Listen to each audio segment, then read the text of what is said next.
Bom dia, estamos aqui para mais uma aula, com todos vocês que estão aí nos assistindo.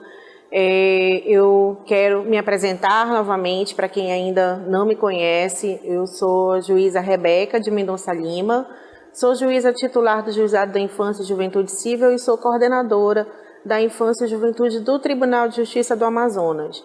Nós estamos dando prosseguimento a mais um dia, a mais uma sequência da nossa aula para com todos vocês que estão aí, que na impossibilidade de virem até nós.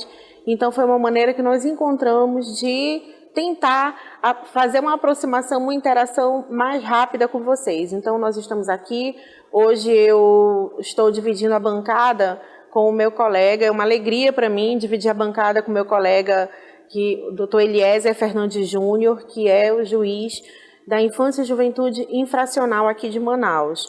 Então, assim, antes de começar, também de nós começarmos, eu quero lembrar a vocês que essa aula ela pode ser acompanhada pelo aplicativo Mano no Seduc Info, dentro do aplicativo. Então, vocês podem acompanhar no celular de vocês, quem tiver com a internet boa, é claro. Então, doutor Eliezer, seja bem-vindo.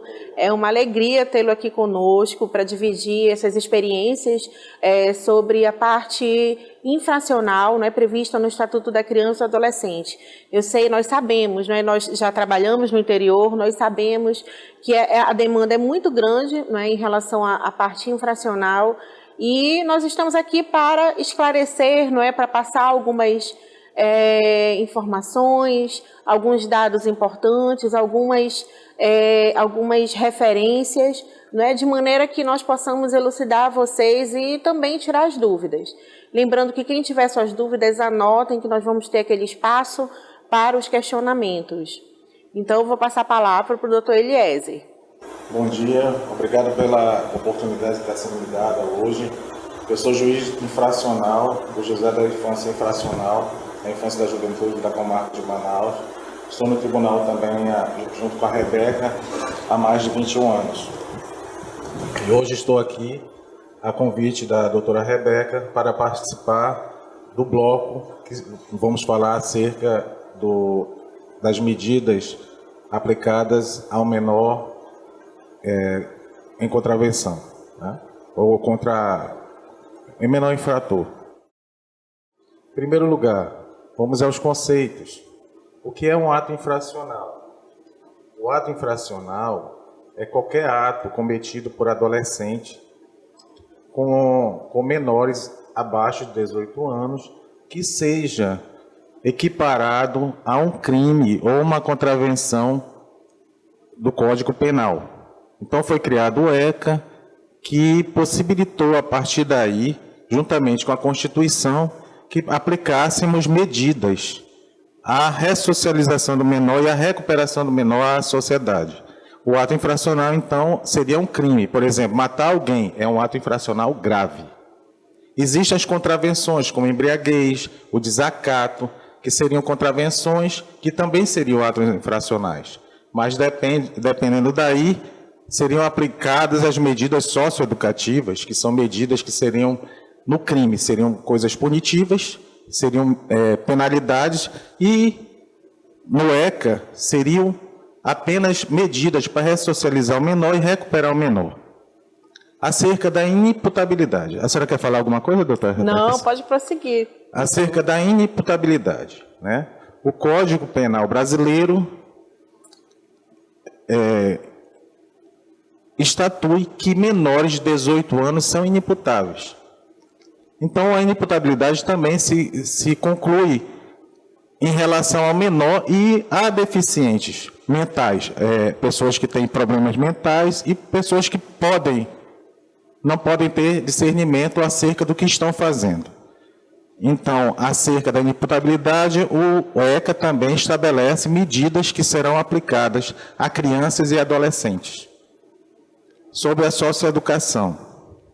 A socioeducação são medidas que vão ser aplicadas para a recuperação do menores. Aí a gente vai colocar sobre a advertência extintiva, sobre o acompanhamento do menor, que seria a liberdade assistida, que o menor ficaria em liberdade. Existe também o caso de internação, que são as medidas socioeducativas graves, que são consideradas crimes graves, que seriam, no caso, tá aqui, o adolescente pode... Seria até importante esclarecer, Eliezer, a diferença da medida de proteção e da medida socioeducativa, não é? Para que saibam distinguir bem o que é uma e o que é outra, porque muitas vezes acabam sendo confundidas até pela nomenclatura mesmo. Tá. Então, medidas de proteção serão aquelas aplicadas, deixa eu ver se consigo, aplicadas quando uma criança ou adolescente está em situação de violação ou ameaça, violação de seus direitos. Nesse caso, existem, no caso de estupros de crianças, nós temos programas hoje que não só do Poder Judiciário, como da sociedade ou da Defensoria Pública, onde nós vamos colocar aquelas crianças que estão em risco para tratamento. Existe tratamento antidrogas, que também são colocados. Então, essas medidas são as medidas de proteção. São que vão proteger a integridade e a parte psicológica do menor. E vale ressaltar que essas medidas de proteção, elas se caracterizam mais por estarem na parte protetiva, previstas na parte protetiva do ECA. Não é? Nesse caso, seria na parte do cível. Já a medida, a medida socioeducativa é exatamente isso que você explicou, né, em relação a esse adolescente que cometeu um ato infracional. É porque como a bancada hoje é acerca do infracional, eu me coloquei mais para esse lado. Né? Mas é isso que nós estamos falando aqui, é sobre isso. É a proteção do menor, da violação que ele vem sofrendo. Existe a parte de proteção, de prevenção, que tem que ser criada acerca disso, para que o menor ele possa desenvolver a parte psíquica, ele possa desenvolver a parte também fisiológica dele, toda em consonância com a normalidade. Porque o que acontece? Hoje o menor ele tem a possibilidade de vir a ser um marginal, entre aspas, né? Caso a gente não faça alguma coisa, a gente não tome medidas que possamos assim proteger o menor, possamos assim prevenir para que não aconteça isso. Então o número é grande da marginalidade acerca de condutas que maiores usam menores para a utilização em crimes. Isso é muito grande. O objetivo da socioeducação. O adolescente autor de ato infracional tem sua conduta imprópria, penalizada com medida socioeducativa que pretende prevenir sua repetição, bem como assegurar sua reinserção social. Bom, prevenir sua repetição, né? Então, as medidas que são aplicadas ao menor são medidas que permitem que o menor saia desse meio, que o menor tenha condições de de ser reinserido na sociedade. É isso que a gente procura. Mas existe o caso de reincidência, que atualmente, infelizmente, é muito grande.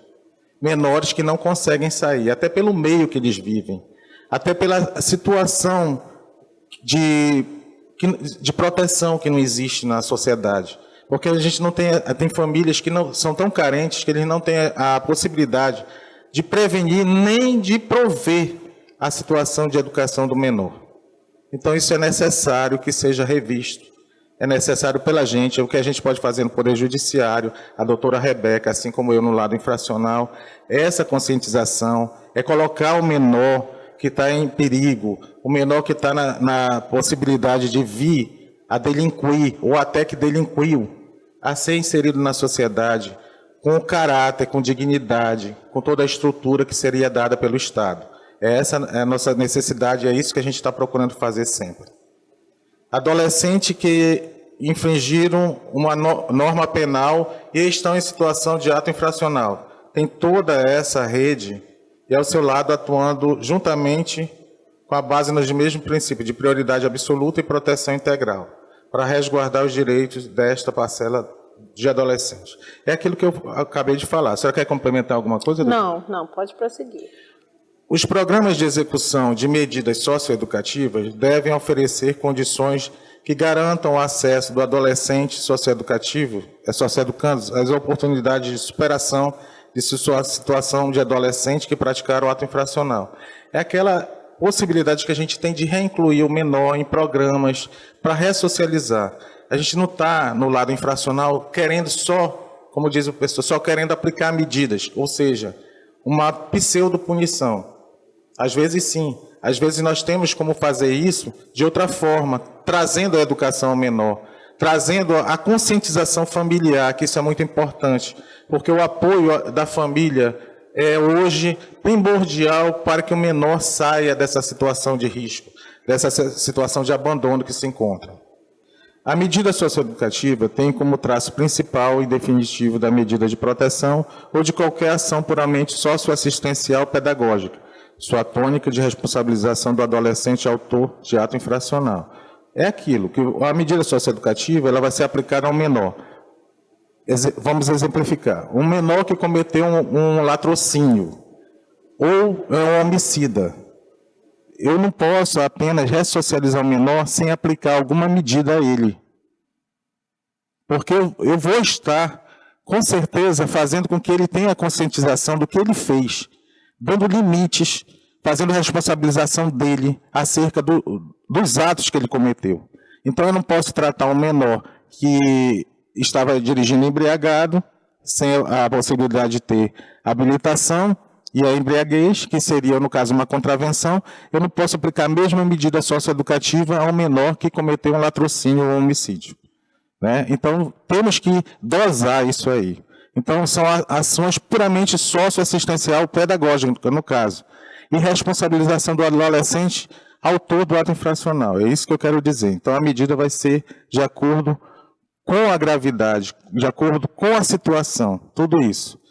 Diferença quanto ao grau de coercitividade, imposição à força, entre medida socioeducativa e a medida de proteção. É aquilo que a doutora Rebeca também falou, e eu falei, existe a diferença.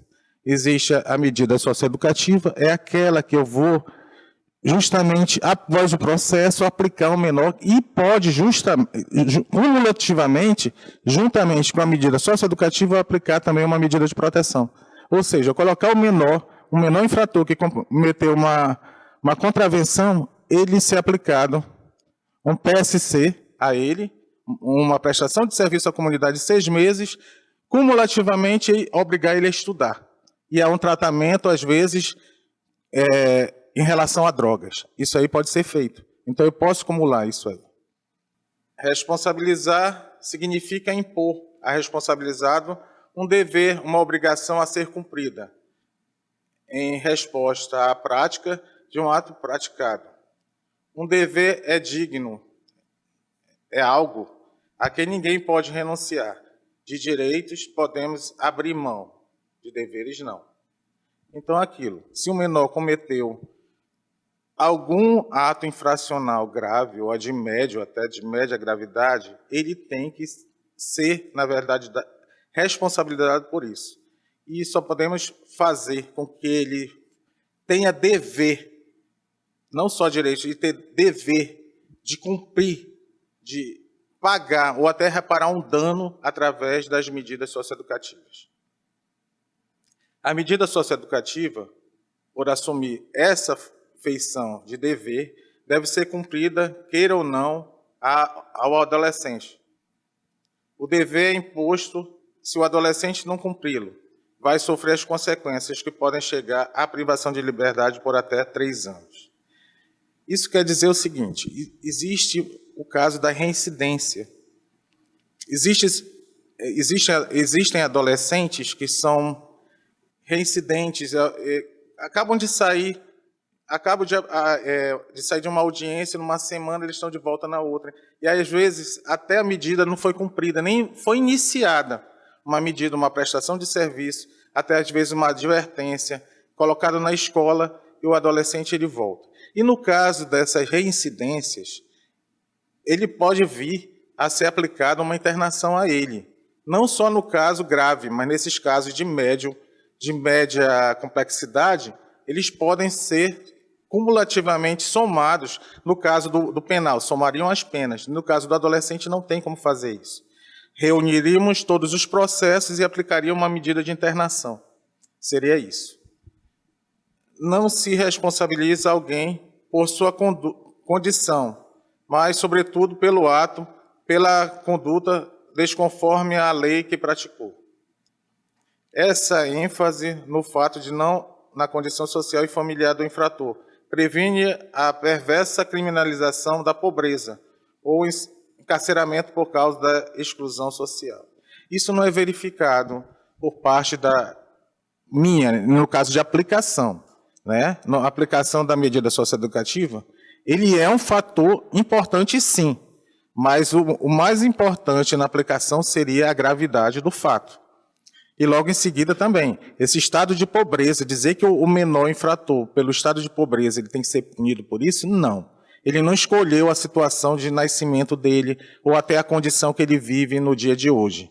Que você está falando, porque as pessoas tendem a associar a situação de pobreza, a situação de miséria ou de classe social à prática do ato infracional, quando, na verdade, o mais importante para nós não é isso. O importante é que realmente aquele adolescente ele cometeu um ato infracional e, como tal, e por isso ele precisa ser realmente punido, né? Não só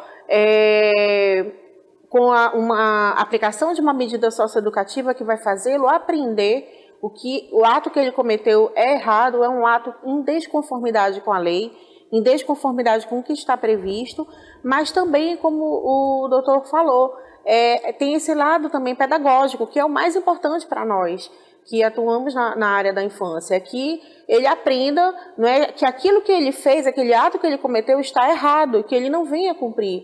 Então, na verdade, quando o doutor Eliezer aplica uma medida socioeducativa de prestação de serviço à comunidade, por exemplo, pode acontecer, e acontece muito, lá no infracional, de que o adolescente muitas vezes nem chega a começar a cumprir essa medida e já comete um novo ato.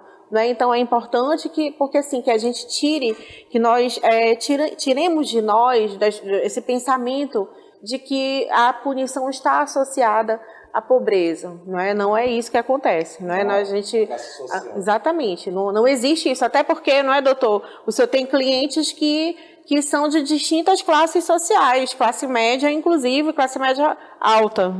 Hoje, por exemplo, podemos dizer que hoje o número de crimes virtuais, que é os crimes cometidos pela internet, é um grande número dos melhores colégios, tá? Os melhores colégios, onde podemos dizer que a educação é superior à que é dada pelo Estado, crianças e adolescentes cometem crimes diariamente, principalmente pela internet, pelo WhatsApp.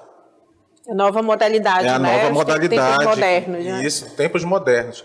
E o outro grande número que eu gostaria de ressaltar aqui é do estupro. O estupro não quer dizer que seja só a conjunção carnal ou anal, mas no caso de atos libidinosos, cometidos até dentro de escolas, de banheiro de escolas, aqui em Manaus. Então, o grande número, eu tenho cerca de 5 a 6 audiências de estupro diariamente. É um grande número para uma cidade que não é tão grande assim, não é um grande para ter uma violência dessa contra uma criança. Então, vale a dica, para quem está no interior, para que observe nas escolas, para que observe o comportamento dos adolescentes, porque pode vir por você, professor, observe o comportamento e seja sempre uma porta de entrada para as denúncias. A medida de proteção surge como estratégia de restauração de direito, um direito a fazer valer a própria direito violado. O dever aqui não é da criança ou do adolescente, é do Estado ou da família, de providenciar todo o necessário para garantir o direito. É aqueles casos de menores que são vulneráveis, que vivem na rua, eles precisam estar em abrigos. Tem outros que são viciados em entorpecentes, que nós temos que fazer o tratamento. Tem crianças que estão fora da escola, que nós temos que fazer a matrícula obrigatória e colocar que eles voltem a estudar. Que isso seja até um objetivo nosso de cumprimento de medida socioeducativa. Porque quando eu coloco uma prestação de serviço à comunidade, a alguém, eu verifico, você está estudando? Não está estudando, você obrigatoriamente vai ter que estudar. É um dos motivos que eu faço como lá. A educação com, eu posso dizer, a responsabilização do menor pelo ato que ele cometeu. Ou seja, você na hora de aplicar, né, após instruído o auto socioeducativo, você aplica, além de uma medida coercitiva, né, de caráter punitivo, também essa medida de caráter protetivo e pedagógico, não é? Porque ele tem que estudar, não é? Então ali então pode ser vinculado duas medidas socioeducativas. É sempre, não é, verificar em primeiro lugar se ele está estudando, se ele está regularmente matriculado, e aí é importante que o responsável esteja acompanhando esse adolescente na audiência, não é? Porque esse responsável, já que se trata de um adolescente, um menor de 18 anos, o pai ou a mãe são responsáveis pela educação dele. Então, eles têm a obrigação de também fazer cumprir essa determinação judicial de fazer a matrícula do filho e realmente cobrar que o filho compareça à escola. Não é porque não é só fazer a matrícula, mas você dentro de casa não acompanha, deixa o filho dormindo, não é? Não pode. As pessoas têm confundido muito, não é, Eliezer? Os pais, a família, em primeiro lugar, é responsável pela criação, pela educação dos filhos. Só que, ultimamente, infelizmente, nós percebemos que estão delegando muito à escola toda essa responsabilidade, quando não é. Tem que haver uma parceria aí, mas, claro, a família sempre em primeiro lugar, porque a mãe e o pai tem que verificar se o adolescente levantou, se ele não está dormindo, se ele foi para a aula, se ele realmente chega na escola, né, como ele diz, se ele está fazendo as tarefas, todo esse acompanhamento não é fácil, né? Mas aí, se o filho chegou até aquele ponto de receber uma medida socioeducativa, o pai tem que acompanhar. E nós temos feito algumas palestras acerca disso nas escolas e temos verificado a situação dos menores em total abandono, em área de risco, que é justamente... Eu fiz uma palestra numa escola que fica no Santa Etelvina, que é uma área vermelha, tem uma certa facção que se encontra lá, que os menores são, na verdade, eles são colocados acerca de ameaças para quem entrem nessas facções e venham a ser utilizados, a serem usados para praticar crimes. Em decorrência do pensamento de que os adultos pensam, porque eu também sou eu era de uma área criminal, eu era da 2ª Vara Criminal, e eu verificava que o número de crianças e adolescentes que eram usados acerca de crimes, e verificava que sempre eles diziam o seguinte, que usar o menor, no outro dia o menor está na rua, o menor está fazendo tudo de novo, ele pode ficar, e se eu ficar, por exemplo, matar alguém, o maior vai pegar de 12 a 20 anos, o menor pega uma internação até 3 anos. Aí as pessoas confundem isso. Olha, o menor, ele matou, e aí, fica por isso mesmo? Não, não é isso. Nós estamos ali no início da vida de um adolescente, de um homem ou de uma mulher. Nós estamos ali para ressocializar, para resgatar, para procurar melhorar a situação do nosso país, da conscientização, e verificamos também a situação de carência das famílias, né? Que são famílias que, às vezes, nós precisamos também ajudá-las acerca do conhecimento. Tem mães e pais que abandonam os filhos, a bem dizer, ao mero tempo, jogam ali no viaduto e esquecem. Deixa ele para lá, ele não quer vir. Um menino de 5 anos, de 6 anos, não é assim que tem que ser tratado um adolescente, nem um menor. Porque senão o número maior ainda vai ser de estupro, que a maioria dessas crianças que são abandonadas são abusadas sexualmente, que eu tenho visto isso. É um grande número, e às vezes as pessoas pensam, não, ele foi abusado sexualmente, e esse abusado sexualmente, quando cresce, geralmente ele vai abusar de outras crianças por achar isso natural. É como se eu morasse no tráfico de entorpecente no Rio de Janeiro, na favela. As crianças, eu estava vendo o depoimento quando eu estava no Rio de Janeiro, que eles diziam assim, não, é comum para a gente, isso é normal, matar alguém, matar teu vizinho, ver alguém usando drogas, a metralhadora, você é criado com aquilo. Então, a comunidade, às vezes, ela permite que você tenha aquela aceitação acerca de um crime, que acha que isso é natural, que acha que isso é natural. Passou o slide. Então, vamos lá. As medidas socioeducativas que são aplicadas. A advertência. A advertência executada pela autoridade competente, o juiz...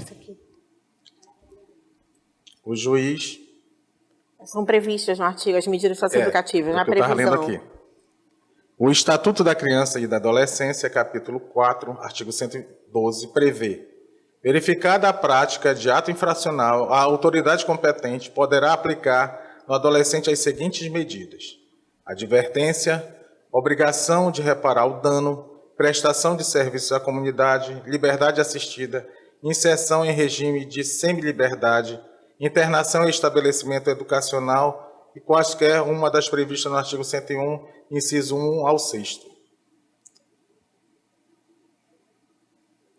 A advertência é executada pela autoridade competente, o juiz, em audiência formal e na presença do adolescente e de seus pais ou responsáveis. Essa advertência geralmente é aplicada ao menor que cometeu uma contravenção. Às vezes, esses problemas eu aplico muito em menores, pelo grande volume que nós temos no Poder Judiciário, de menores que agridem professores. Então, eu chamo o responsável, chamo o responsável pela escola, nós vamos ouvi-los, e logo em seguida, pela possibilidade de resgatar esse menor, é aplicada uma advertência, às vezes em caráter extintivo, quando o menor já tem 18 anos e quando é verificado que esse menor, quando o processo dele chega às minhas mãos, eu verifico que o menor já se encontra na penitenciária sendo maior, já cumprindo uma medida muito mais gravosa. Então, se aplica a advertência. Algum comentário, doutor? Não. Obrigação de reparar o dano. Quando o ato infracional envolve prejuízos patrimoniais, a autoridade poderá determinar que o adolescente promova o ressarcimento do dano ou, de alguma forma, compense o prejuízo da vítima. A compensação financeira deve levar em conta a capacidade e a situação socioeconômica da família. A maioria tem a situação econômica muito precária. Então, o que é verificado? O que eu posso fazer para ressarcir isso? Não tenho, financeiramente, dificilmente você vai conseguir. E o que é feito? Uma prática de serviço, uma prestação de serviço à comunidade, onde o menor vai ser, na verdade, colocado, vai ser aplicada uma medida que ele possa vir a contribuir com a sociedade. Em alguns casos, que é para reparar o dano, o menor é colocado nessa instituição, às vezes é uma igreja que ele foi lá, ele quebrou um santo, ou ele tirou alguma coisa que tenha acontecido, para vender, para usar, para trocar em relação, para adquirir drogas. Às vezes eles trocam algum bem que não é de propriedade deles, ou até familiar, que é deles, da família dele, em relação a drogas, para, no caso de barganhas, de fazer trocas, essas coisas todas, comercialização. Então, ele é colocado à prestação de serviços à comunidade. E ele vai ser colocado numa aplicação numa escola, verificando o tipo de capacidade que ele tem. Se o menor ele tem um conhecimento de informática, ele vai ser utilizado no hospital ou numa escola, num local que ele possa desenvolver melhor o trabalho dele e ter a conscientização que ele praticou um ato e é um dever dele reparar. Porque só assim nós vamos conseguir reeducá-lo. Vamos restabelecer a dignidade dele e podemos trazer, no caso, a ressocialização dele. Agora, a prestação de serviço à comunidade, é importante frisar que ela só pode ser aplicada por até 6 meses. Sim. Ela pode ser renovada, mas a aplicação dela só pode ocorrer em até 6 meses. Isso. Então, dependendo da gravidade, né, do ato cometido, o juiz vai oferir, se de repente 1 mês, ou 2 meses, ou 3 meses é o suficiente, né, isso de acordo com o entendimento e com o que consta nos autos. Né? Então, assim, pode ser renovada. E aí, aquilo que nós falamos anteriormente, muitas vezes ela nem chega a ser cumprida e, infelizmente, o adolescente comete um novo ato infracional. O adolescente ele só pode ficar no estabelecimento provisório até que seja aplicada a medida em até 45 dias. E, nesse caso, ele, às vezes, é aplicado uma medida. Ele tem, eu tô, aqui em Manaus, pelo menos, nós estamos fazendo as medidas, assim, tipo mutirão, para que os adolescentes não fiquem internados na provisória por mais de 20 dias. Né? Nós estávamos conseguindo isso. Eles podem ficar até 45 dias. Podem ficar até 45 dias. E na delegacia no interior, nós sabemos que o prazo máximo que é permitido é de 5 dias. Nós sabemos que nas delegacias não há uma estrutura adequada para que esses adolescentes que tenham cometido um ato grave fiquem. Infelizmente, o que nós ouvimos é que cada vez mais esses atos têm sido de natureza gravosa e, infelizmente, eles têm que ficar até 5 dias e tem acontecido. E como a unidade de internação provisória, nós só temos uma no estado, que é o IPE, nós fica aqui em Manaus. Nós estamos recebendo muitos daqui, então, principalmente do Iranduba. A vara infracional acaba recebendo do interior essa demanda, que é uma demanda que tem crescido a cada ano, e nós sabemos que o colega não pode deixar o adolescente por mais de 5 dias nessa delegacia. Muitas vezes ocorre de conseguirem fazer a representação, aí a audiência de apresentação, a apresentação da defesa, tudo condensado o mais rápido possível, de maneira que esse adolescente já venha, de preferência, com a medida aplicada. Mas é importante que vocês observem isso, esses prazos. Até porque, infelizmente, se acontece, principalmente quando há algum caso de algum adolescente indígena, nós sabemos que repercute internacionalmente. Então, tem que ter muito cuidado com isso. E procurar, no município, tratar disso, chamar a responsabilidade também as secretarias municipais, para que ajudem o juiz ou o promotor e o defensor público a solucionarem esse caso, inclusive arcando com as despesas do transporte desse adolescente para Manaus. Só fazendo uma observação, que nós estamos passando por alguns problemas com os menores que estão vindo do interior. Geralmente eles vêm do interior, eles são colocados, são transferidos para Manaus, nós vamos aceitar na UIP, mas aí o que acontece? Os 45 dias estão sendo extrapolados.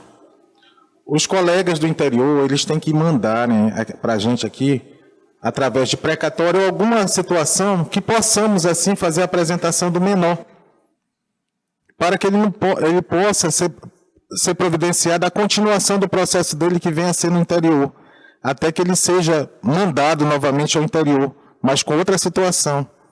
Porque não adianta eles ficarem 45 dias, que eles estão chegando ao limite de 45 dias aqui, e nós não podemos fazer nenhum tipo de ação para que possamos, assim, melhorar a situação do menor. Então, eu peço que seja verificada a situação do menor e, em caso ele ser colocado aqui na UIP, na Unidade Provisória de Internação do Estado do Amazonas, na capital de Manaus, ele seja designado ao juiz daqui competente, que sou eu, no caso, ou até quem estiver me substituindo, que seja feita a apresentação dele, para que o prazo dele não fique extrapolando e tendo medidas sendo aplicadas, no caso, para o IPE e, consequentemente, para o Juizado da Infância e Juventude Infracional, em decorrência de prazos não cumpridos pelo CNJ.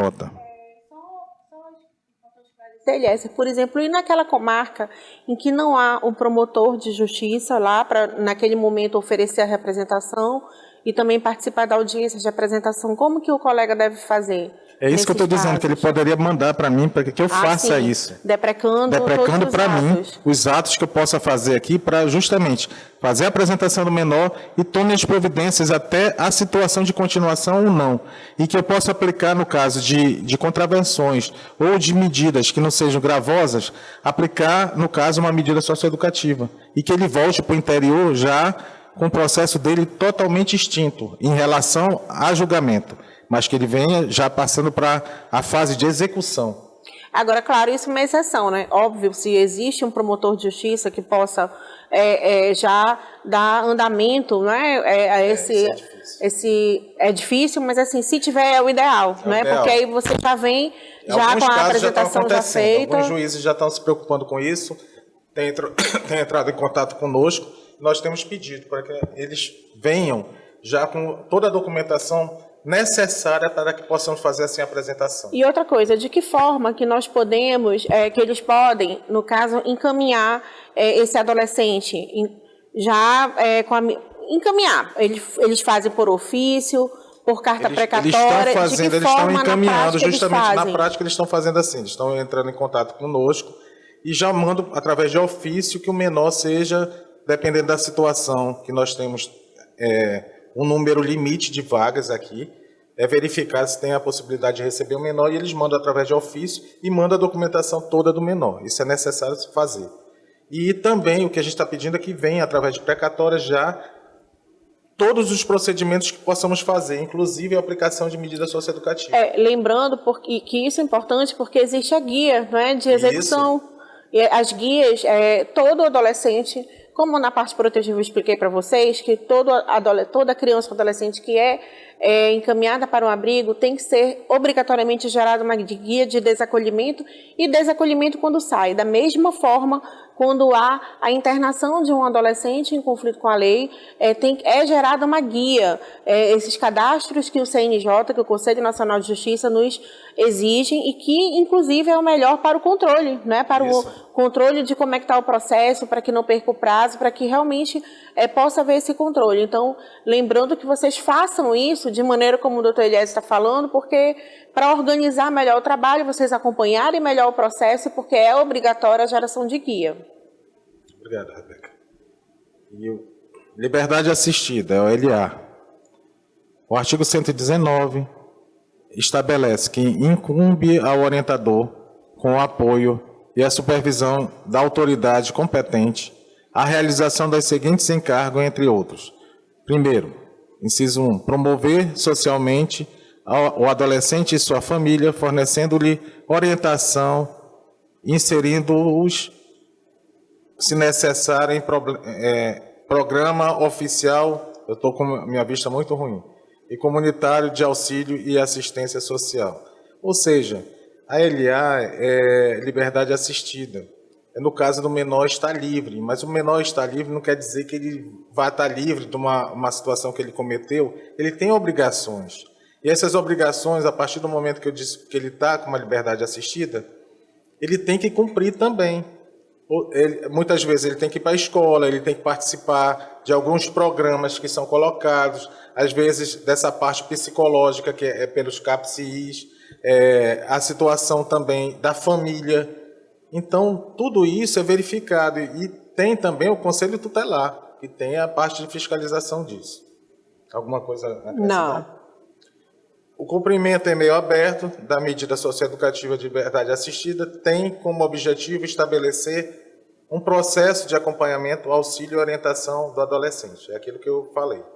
Sua intervenção e ação socioeducativa devem estar estruturadas em ênfase na vida social do adolescente, família, escola, trabalho, profissionalização e comunidade, possibilitando assim o estabelecimento de relações positivas, que é base da sustentação do processo de inclusão social a qual se objetiva. Esse parágrafo está bem claro acerca do objetivo principal, que é o processo de inclusão social a qual se objetiva. Então, tudo isso é feito através de fiscalização. O menor ele tem a obrigação, sim, mesmo ele tendo liberdade, ele está sendo assistido. Não só no caráter que poderia ser punitivo, ou até de outra forma, mas ali a gente está trazendo ele de novo à reinserção, fazendo com que ele seja obrigado a estudar, que ele tenha um tratamento psicológico. Em alguns casos de um jovem que é estuprador, muita gente diz assim: doutor, por que o senhor coloca ele num programa também psicológico e psiquiátrico, se puder? Porque ele também teve problemas. Muitas vezes ele foi molestado na infância. Então tem esse caráter, ele vai continuar fazendo, ele vai passar sendo um adulto fazendo isso. Então é o momento agora de recuperá-lo, de tentar reinseri-lo na sociedade. E daí a importância, não é, Eliezer, a liberdade assistida, sim, ela é cumprida, não é, nesse ponto com acompanhamento pelo CRAS.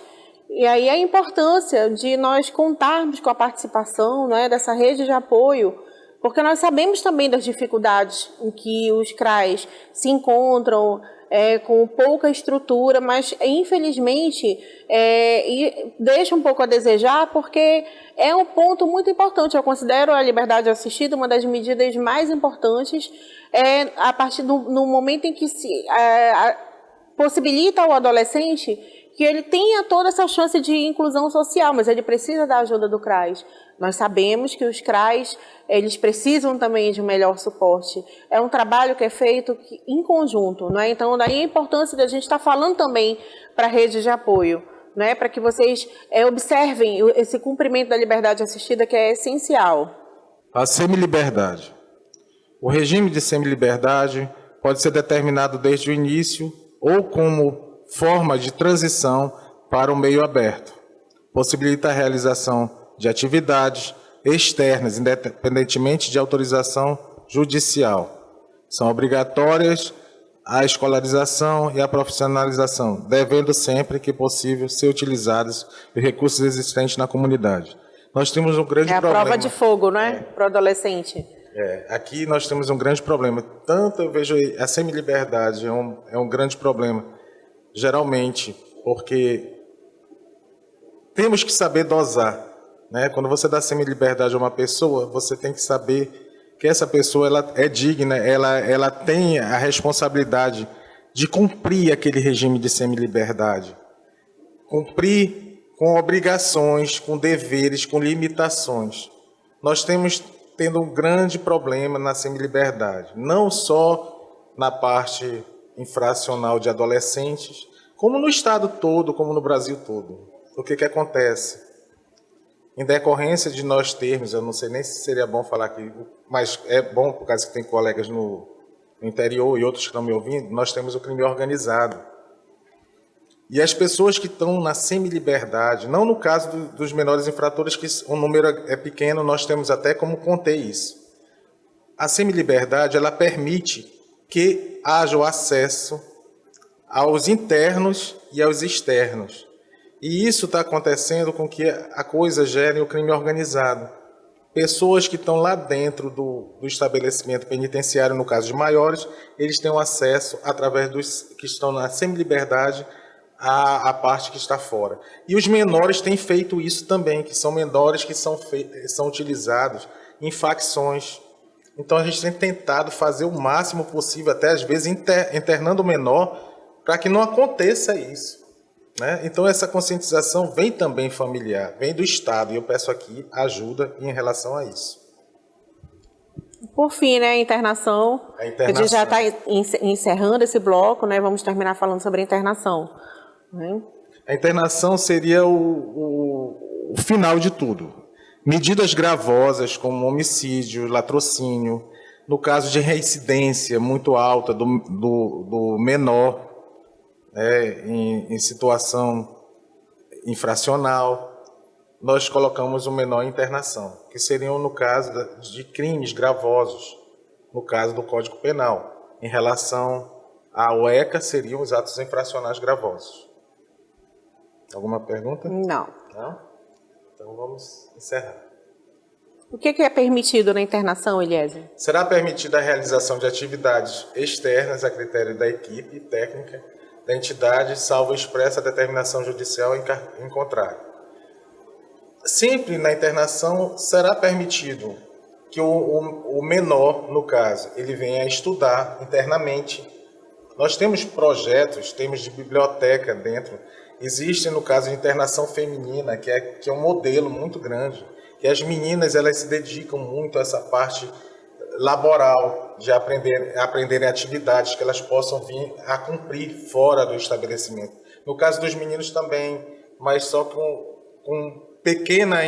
uma pequena incidência de melhoras, mas nós estamos conseguindo.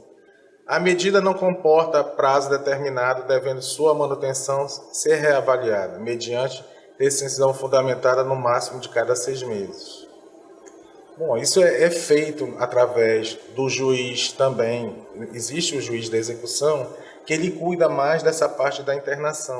Porque aqui em Manaus é importante que vocês saibam que há o juizado infracional, que cuida dessa parte dos processos de conhecimento até a aplicação da medida socioeducativa, e há também o colega, né, da vara de execução de medidas socioeducativas, que a partir da medida que for aplicada, ele já começa a fazer esse acompanhamento.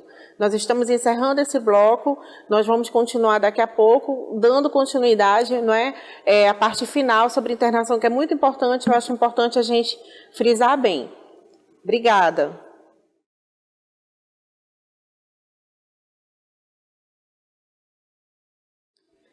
Bom, estamos de volta, o intervalo foi rápido, mas nós estamos aqui, o doutor Eliezer vai continuar a falar sobre a internação, que é a última medida prevista no Estatuto da Criança e do Adolescente, no artigo 112. E é muito importante, o Eliezer vai continuar, então. Muito obrigado, Rebeca. Continuando, nós paramos aqui no parágrafo 2º, e no 3º vem, em nenhuma hipótese, no caso de internação, o período máximo de internação excederá 3 anos. Então é aquilo, no caso mais gravoso, o menor será internado no máximo 3 anos. Então as pessoas têm essa comparação sempre. O menor, num estado gravoso de homicídio, pega 20 anos. E no caso da internação do menor, no mesmo ato infracional, que no caso seria crime no Código Penal, e no ECA seria um ato infracional, pegaria 3 anos. É isso. 3 anos é o máximo. Mas, por exemplo, se ele tem 19 anos ou 20 anos e comete um ato infracional, é aplicada a medida socioeducativa de internação, e ele cumpre apenas 1 ano e meio de medida de internação, porque ele completa 21 anos, ele vai ficar até completar os 3 anos de internação ou ele obrigatoriamente ele vai ser liberado? No caso, a lei ela estabelece, né, o prazo 3 anos no limite de 21 anos. É no caso que tem que ser verificado. O menor, quando ele aplica, ele comete algum ato infracional, ele comete, quando ele é menor, até 18 anos. Então, não tem como 18 mais 3, 21. Sim. Caberia ao juiz infracional, o juiz responsável pelo processo, averiguar isso, né? Para que não aconteça uma extrapolação de prazos. É necessário isso, que ele fique até 21 anos.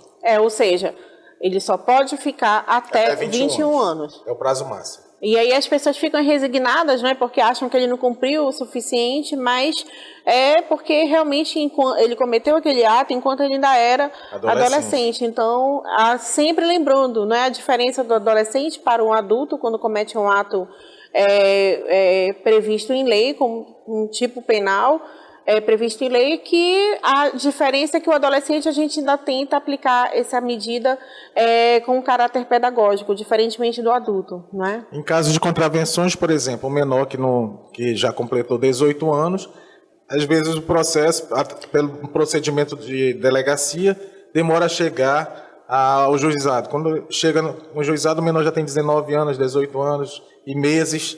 E aí o que a gente vai poder aplicar? Uma medida extintiva, geralmente uma advertência extintiva. Porque como seria um caso de uma contravenção, dirigir bêbado, fazer alguma coisa, não tem mais como fazer a ressocialização do menor, ou aplicar uma medida, um PSC. Então, extrapolou o prazo, por erro de alguém.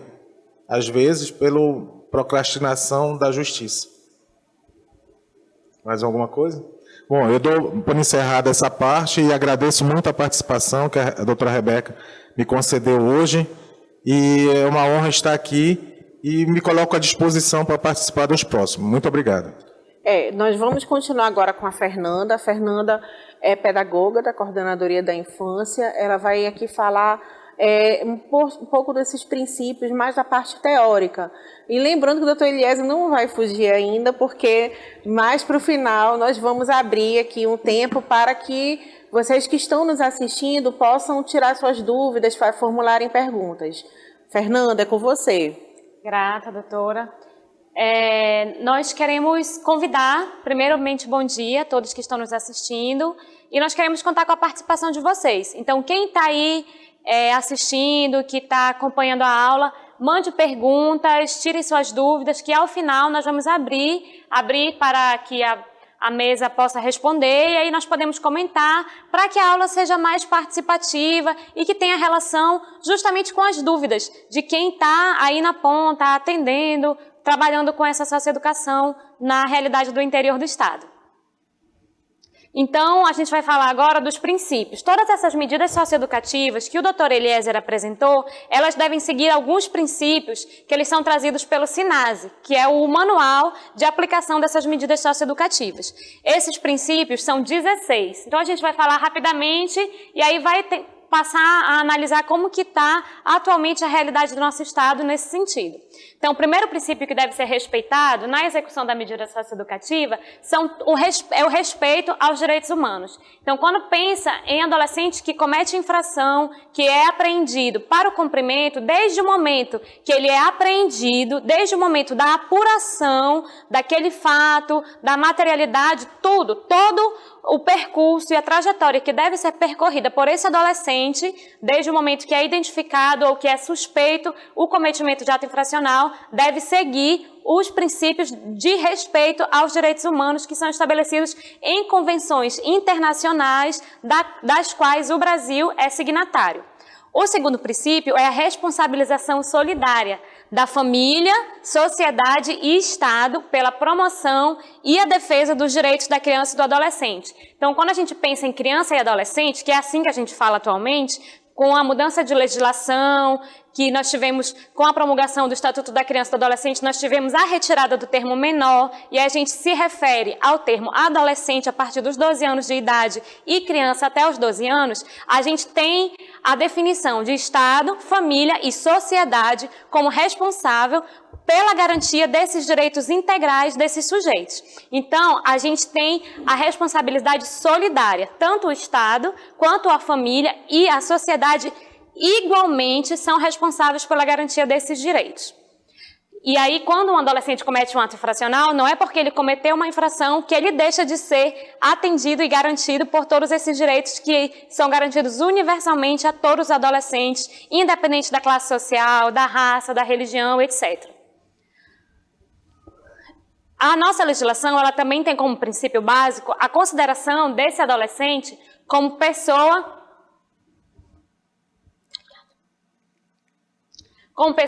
em situação peculiar de desenvolvimento. Então, uma criança e um adolescente, no caso, a gente vai falar só de adolescente porque a gente está falando de socioeducação. Então, adolescente, ele está crescendo, ele está se desenvolvendo. Então, todo o sistema socioeducativo deve levar em consideração a situação peculiar de desenvolvimento. Além disso, a nossa legislação ela também garante que adolescentes sejam reconhecidos como sujeitos de direitos.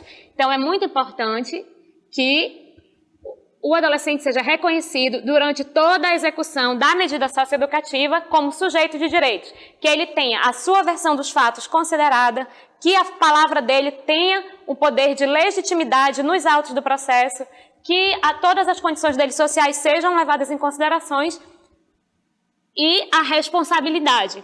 O adolescente não é porque ele é adolescente, ele ainda é inimputável, segundo o doutor Eliezer já veio trazendo, mas ele também já tem condições de ser responsabilizado por aquele ato que ele cometeu. E a prioridade absoluta para as políticas públicas que atendam a criança e o adolescente. Então, a gente sabe que a realidade do nosso município de Manaus não é conforme o ideal e a do interior é ainda mais precária. Então, a gente precisa estabelecer caminhos, buscar diálogos com o executivo, com os conselhos tutelares, com o judiciário, com as instâncias e as instituições que existem no interior do Estado para que a gente consiga buscar o cumprimento dessa prioridade absoluta para criança e adolescente, de acordo com os artigos do ECA e da Constituição. E os princípios da legalidade. É muito importante o princípio da legalidade. Por quê? Lá no slide que o doutor Eliezer estava falando sobre a obrigação de reparar o dano, nós vimos duas imagens. Uma imagem do adolescente lavando o muro e outra imagem do adolescente com a cara toda pintada, que foi um fato que foi noticiado pela mídia de um policial que identificou, pegou no flagrante um adolescente que estava pichando o muro e decidiu punir o adolescente, pichando a cara do adolescente também, para que o adolescente fosse responsabilizado por aquele ato. Esse foi um ato ilegal por parte daquele policial. Primeiro, porque uma medida socioeducativa, um dos princípios é esse sexto aqui, ó, respeito ao devido processo legal. Quando o adolescente ele é pego em flagrante cometendo uma infração, ele deve ser submetido a um processo legal. Então, a medida socioeducativa é uma medida que é determinada por uma autoridade judicial, um juiz. Então, primeiro que o policial ali já fez o papel de juiz, já condenou e já aplicou a medida. E a medida foi uma medida ilegal, que foi o quê? Um desrespeito a condição física do adolescente uma agressão àquele adolescente, pichando a cara dele também. Então, é muito importante que, quando o adolescente que está cometendo ato infracional seja apreendido, surpreendido em flagrante, que todos esses princípios sejam considerados. É muito importante que a gente defenda na prática institucional, na prática policial, na vigilância constante de todas as instituições que trabalham com adolescente, que todos esses princípios sejam seguidos. O outro princípio, relativo à medida especialmente de internação, é o princípio da excepcionalidade, brevidade e respeito à condição peculiar de pessoa em desenvolvimento.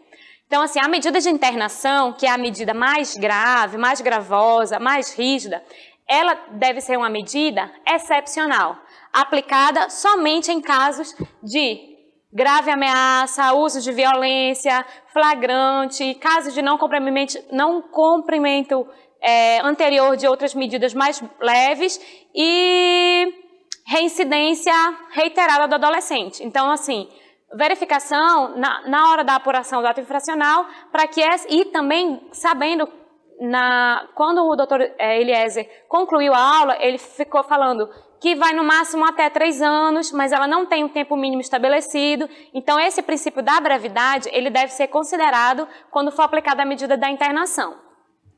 A incolumidade, integridade física e a segurança desses adolescentes. Então, um adolescente que ele comete ato infracional, ele tem todo o direito de permanecer com a sua integridade física. Ele não deve ser torturado, violado, constrangido. Todos esses direitos deles devem ser garantidos pelo sistema de justiça, pelo sistema policial e etc., pelo sistema socioeducativo como um todo.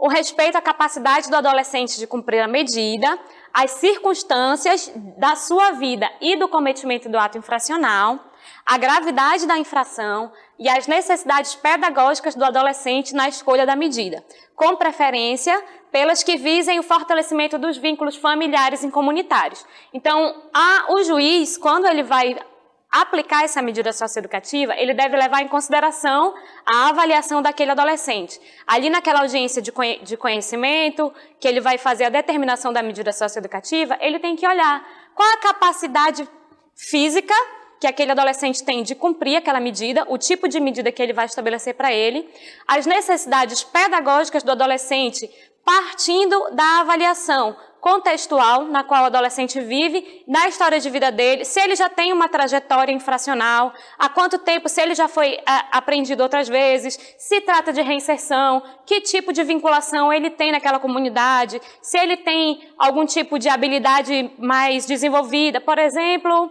um adolescente que já tem um tipo de talento, um tipo de dom musical, e aí aquele adolescente pode, por exemplo, ser determinado para cumprir uma medida de prestação de serviço à comunidade, prestando cursos, orientações, avaliando quais são a vida daquele adolescente como um todo, para que essa medida socioeducativa se integre à sua trajetória de vida, de modo a oferecer para ele um processo de reestruturação do seu projeto de vida. Então, todos esses aspectos, eles devem ser considerados quando a autoridade judicial determina qual a medida socioeducativa que vai ser determinada para aquele adolescente.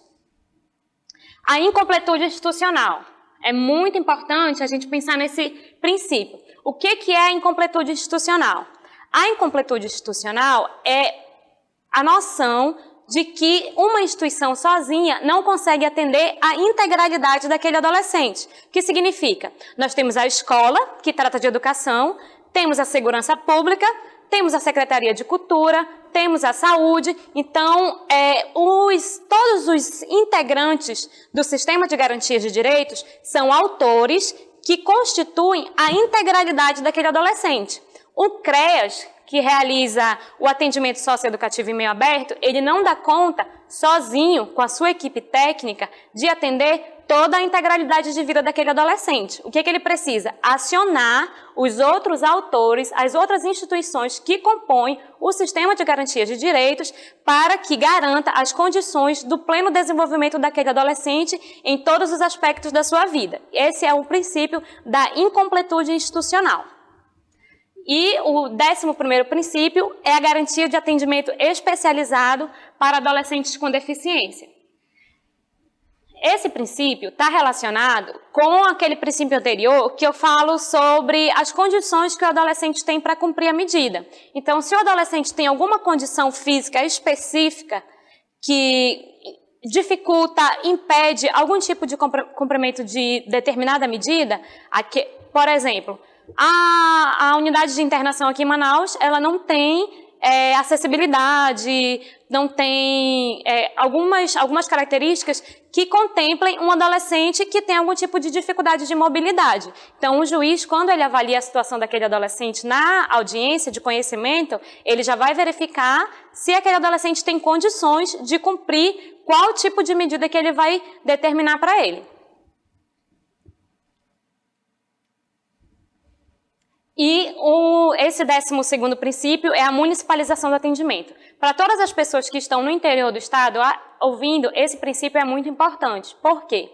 Na nossa legislação, nós temos esse princípio que todas as medidas devem ser priorizadas às medidas em meio aberto. Por quê? Para garantir que esse adolescente se mantenha vinculado ao seu próprio contexto de vida. Porque senão você tira um adolescente do seu contexto de vida, das suas relações familiares e comunitárias, negando toda aquela trajetória de vida prévia, e aí quando retorna aquele adolescente para o seu contexto, a gente não sabe o que foi que houve de transformação para que ele pudesse ter uma reinserção social positiva, desvinculada da trajetória infracional. Então, o que é que precisa? Que todas as medidas, na maioria das vezes, sejam priorizadas às medidas em meio aberto. E essas medidas em meio aberto, quem é que organicamente, institucionalmente, tem a função de cumprir, de executar? O município. Então, aí quem está nas cidades, uma dica que eu dou é buscar verificar como que está a assistência social no seu município. E aí buscar quem é do Poder Judiciário, dialogar com o prefeito, com as autoridades do executivo municipal, para que consigam fazer a estruturação desse sistema socioeducativo no município. Porque fazendo a estruturação do sistema socioeducativo no município, vai ser possível garantir esse princípio da municipalização da medida socioeducativa. A descentralização político-administrativa, mediante a criação e a manutenção dos programas específicos, que está relacionada ao 12º. Então, os princípios de municipalização, ele só pode ser atendido conforme os sistemas municipais e estaduais forem criados e dialogarem dentro de uma efetividade, de uma fluidez. E a gestão democrática e participativa na formulação de políticas e no controle das ações em todos os níveis. Então, seria a questão do controle social, os conselhos municipais do direito da criança e do adolescente, os conselhos tutelares, a gestão das unidades socioeducativas, dialogarem com as outras unidades que compõem esse sistema único de assistência social como um todo. E a corresponsabilidade no financiamento do atendimento às medidas socioeducativas. A gente, especificamente sobre esse tema do financiamento e da corresponsabilidade, cada município tem uma realidade específica relacionada à prefeitura, ao município e a sua relação com o governo estadual, a Secretaria Estadual de Assistência, que tem essa função de também cofinanciar o sistema municipal de atendimento socioeducativo.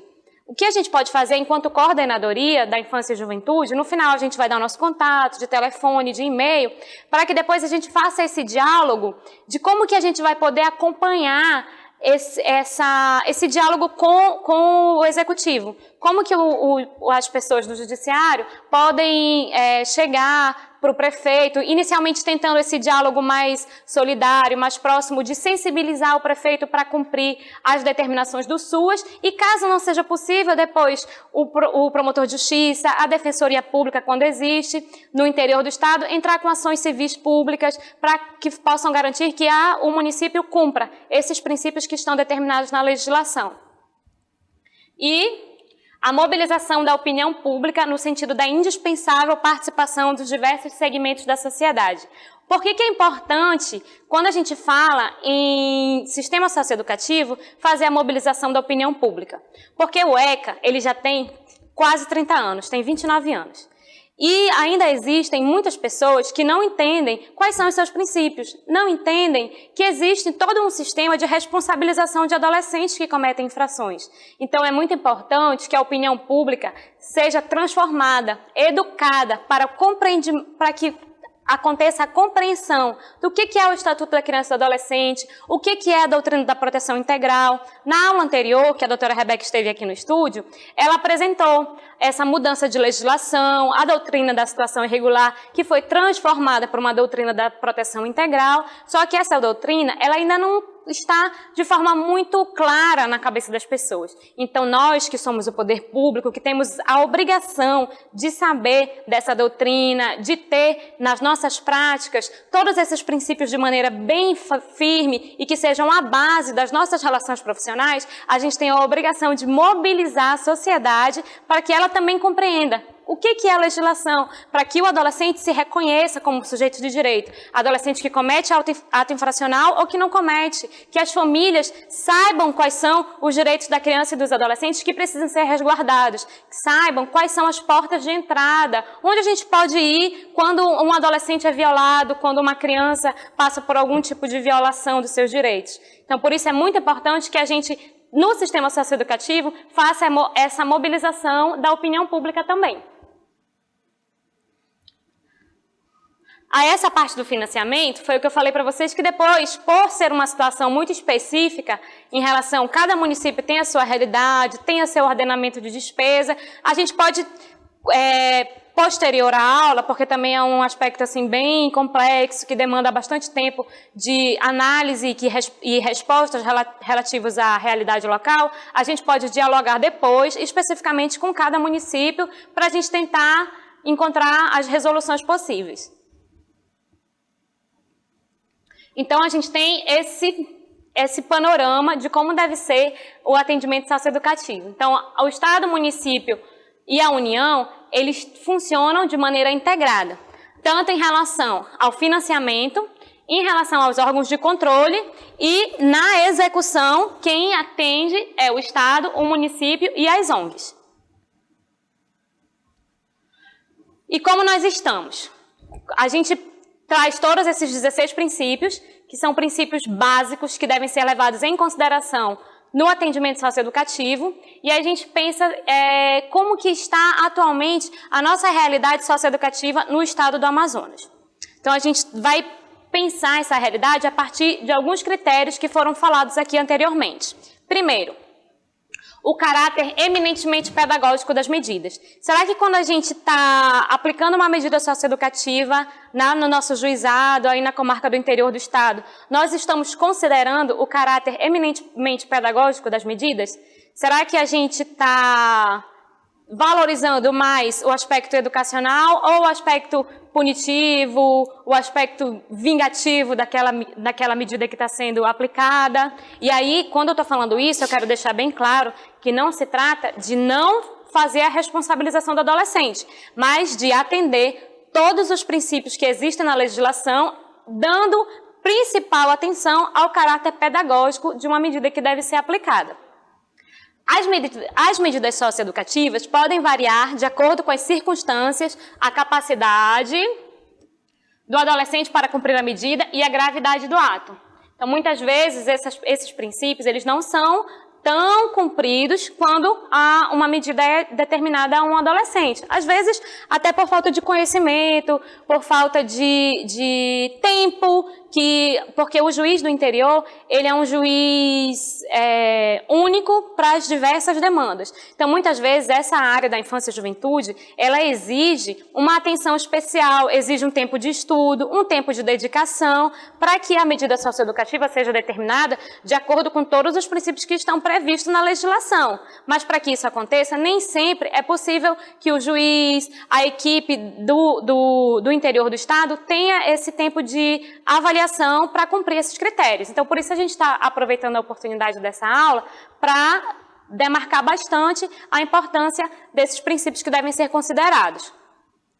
E as medidas socioeducativas, elas são pensadas para promover a reintegração social, que está bem relacionada aqui a esse caráter eminentemente pedagógico, com o objetivo maior de reinserção social, fortalecimento de vínculos familiares e comunitários, assim como assegurar o direito à atenção integral e proteção prevista pelo ECA.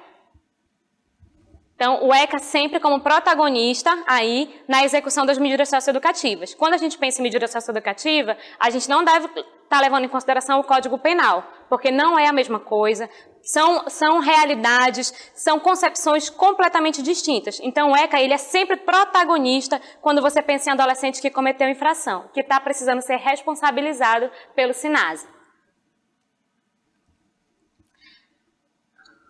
E aí, para que todos esses princípios sejam garantidos, para que a execução da medida seja eminentemente pedagógico, as próprias instituições elas precisam ter um projeto pedagógico. Então, quem está assistindo a aula que é de CREAS, que é de unidade socioeducativa, pode prestar atenção nessa parte, que o projeto pedagógico da instituição ele deve levar em consideração o tipo de medida a ser designada, o tipo de medida a qual aquela instituição se destina, o número de adolescentes que estão cumprindo a medida naquela instituição, as diversidades étnico-culturais, e aqui sobre as diversidades étnico-culturais, nós podemos levar em consideração a questão que nós temos, a realidade do nosso interior do Estado, de indígenas, de etnias, que muitas vezes um adolescente é internado, mandado para Manaus. Eu já tive conhecimento de casos de adolescentes que sequer sabia falar o idioma da língua portuguesa corretamente.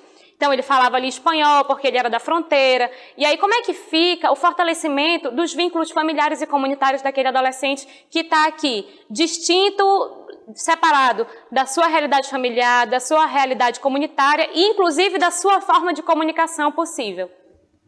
As limitações e as dificuldades, entre outras particularidades. As medidas elas devem ser preferencialmente em meio aberto.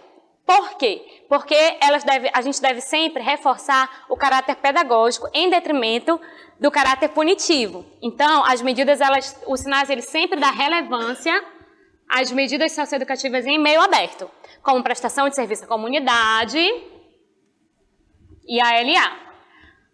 A prestação de serviço à comunidade ela é muito importante e a ALA, a doutora Rebeca mais cedo enfatizou, que são medidas muito importantes e são de fato. Por quê?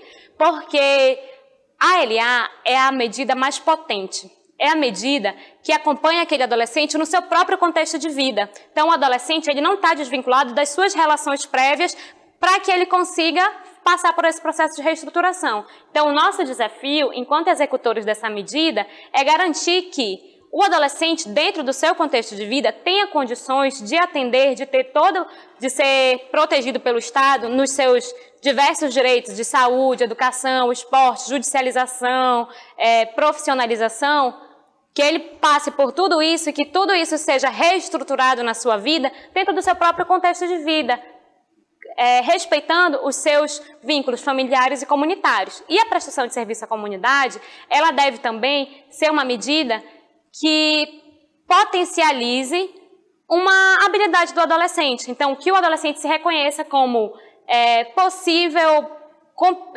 que ele esteja ali contribuindo com a sociedade de uma maneira útil, que ele reconheça que ele está fazendo aquele serviço porque ele está sendo responsabilizado por um ato infracional que cometeu, mas que ele também tenha o reconhecimento e o fortalecimento de habilidades suas. Então, que ele se insira numa instituição de maneira positiva, não cumprindo um serviço de maneira a ele ser humilhado, uma atividade degradante, que ofereça risco à sua própria condição de vida. Então, alguns cuidados precisam ser tomados quando essas medidas em meio aberto também forem designadas. Vou passar aqui. Então, essa parte especificamente para quem é da rede.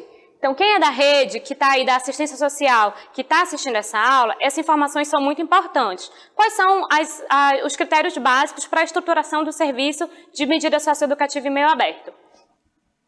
A liberdade assistida, ela deve ter um técnico para, no máximo, 20 orientadores comunitários e cada orientador acompanha até 2 adolescentes. Isso no caso da liberdade assistida comunitária. No caso da liberdade assistida institucional, é um técnico para, no caso, no máximo 20 adolescentes. Aqui em Manaus, a gente sabe que essa realidade não é cumprida. Nós temos 5 CREs, mais para frente eu vou fazer a apresentação desse panorama, e aí a gente vai ver. E aí, no interior do estado, deve ser menos cumprido ainda. Mas é muito importante que a gente saiba quais são os critérios que devem orientar a assistência social no município, para que a gente, como executor desse serviço, possa cobrar, possa ser fiscal dessa execução. E a prestação de serviço à comunidade, ela deve ter uma equipe mínima. Cada serviço de medida socioeducativa de prestação de serviço à comunidade, ela tem como equipe mínima um técnico para cada 20 adolescentes. E no lugar onde o adolescente presta serviço, ele tem que ter uma referência, um profissional que é referência, para um grupo de até 10 adolescentes. Então, digamos, eu tenho o fórum de Itacoatiara, e ali vai alguns adolescentes prestar serviço à comunidade. Naquele fórum, eu tenho que ter um técnico que seja referência. E aí pode ser formação, não precisa ter formação do nível superior, pode ser apenas nível médio. Ele tem que ser referência naquela instituição para o programa de prestação de serviço à comunidade. Dentro do fórum, dentro do setor onde aquele adolescente vai prestar o serviço, vai fazer ali o cumprimento da medida, tem que ter um orientador. E aí é um orientador para até 2 adolescentes. E aí é especificamente no setor onde o adolescente está fazendo aquela prestação de serviço. E além disso, o que é muito importante é que na execução da medida socioeducativa em meio aberto, a gente está falando especificamente da medida em meio aberto porque são os municípios que estão assistindo às aulas. E porque também nós devemos dar prioridade à municipalização e às medidas socioeducativas em meio aberto. E dentro dessas medidas socioeducativas em meio aberto, todo atendimento ele deve ser um atendimento personalizado, individualizado. Isso só é possível se os técnicos conseguirem fazer a elaboração do plano individual de atendimento e fazer a construção de instrumentos específicos dentro daquela execução daquele tipo de medida especificamente. Dentro da legislação, nós temos alguns prazos. Adolescente que está em cumprimento de medida em meio aberto, tem até 15 dias para fazer a entrega do plano, né, doutor? Lá no processo judicial. Então, tem alguns prazos também que são estabelecidos pelo SINASE para que esse PIA seja homologado no processo judicial daquele adolescente. Aí agora, só para a gente ter noção, daqui a pouco a gente vai já abrir para as perguntas, um breve panorama de como nós estamos no nosso estado. Nós falamos de alguns princípios que devem ser cumpridos, de garantias específicas, de uns princípios teóricos básicos, quando a gente pensa na concepção de adolescente que está cumprindo socioeducação. Então, a gente vai avaliar como que a gente está no cumprimento desses princípios e dessas características que estão presentes na nossa legislação.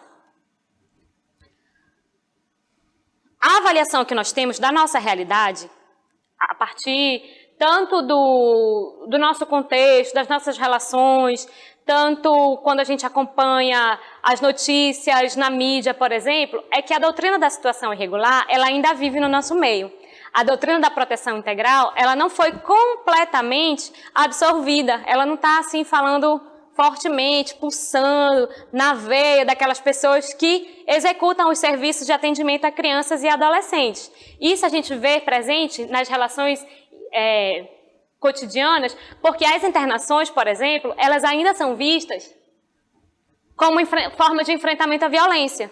E aí a gente vê o nosso sistema prisional, carcerário superlotado, dominado pelas facções, e muitas vezes esse funcionamento e essas filosofias sendo copiadas para o sistema socioeducativo de internação, ou muitas vezes o sistema socioeducativo de internação acaba sendo uma cópia fidedigna do sistema prisional, desde os seus aspectos estruturais até os seus aspectos relacionais, aos aspectos de, por exemplo, punição dos adolescentes por mau comportamento com contenção disciplinar, muitas características que deveriam já ter sido superadas pelo sistema socioeducativo, que são repetições de erros históricos da nossa política de atendimento ao adolescente, elas ainda estão presentes no nosso cotidiano. Então, o desafio para a gente é a gente conseguir superar essas práticas retrógradas, que já deveriam ter sido superadas há bastante tempo. adolescentes em condições de vulnerabilidade, eles podem servir de bodes expiatórios para as mazelas sociais. Então, a gente sabe que a gente tem uma população pobre, desigualdade social gritante na nossa realidade, nas ruas, superlotação, pessoas pedintes na rua. E aí, algumas vezes, aquelas pessoas que estão com desemprego, já revoltadas, já numa situação ali de grave violação de seus direitos, quando um adolescente comete uma infração que alcança o boom na mídia, aquele adolescente acaba sendo visto como uma grande responsabilidade, funcionando como uma catarse social para aquela revolta diante de todos os problemas que a pessoa está enfrentando no seu cotidiano. Eu pedi para a equipe da escola colocar no portal um vídeo de uma jornalista chamada Raquel Sherazade. Depois, a gente não tem tempo de colocar aqui, mas depois você dá uma olhada no vídeo, quem tiver internet, ou depois quem puder mandar mensagem, quiser que a gente mande o link do YouTube para ver, também pode mandar. É um vídeo que ele traz uma expressão de uma jornalista relativo a 2 casos específicos. Um adolescente pobre, e aí eu estou falando do exemplo do justiceiro, que ele estava furtando um supermercado, cometendo alguma coisa assim, e aí a população pegou aquele adolescente, amarrou no poste e desceu o sarrafo. E aí a jornalista defendendo aquela situação, que ele era um marginal e que era plenamente justificável o comportamento da população de ser justiceira, de ser tudo.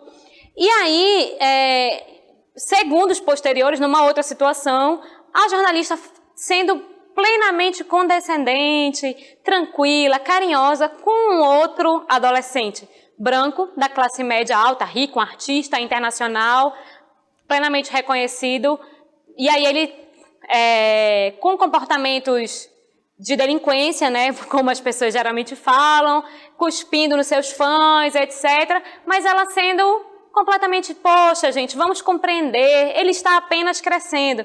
Então, como que às vezes a sociedade tem um olhar plenamente punidor, plenamente culpabilizador de uma juventude negra pobre, mas é plenamente carinhosa, condescendente, passando a mão na cabeça de um adolescente rico, bem educado e que comete coisas também igualmente graves. E aí, quando eu estou falando isso, não estou defendendo que o adolescente branco não seja compreendido ou que não seja responsabilizado ou que ele seja também duramente responsabilizado e amarrado no poste e chicoteado como o adolescente pobre foi.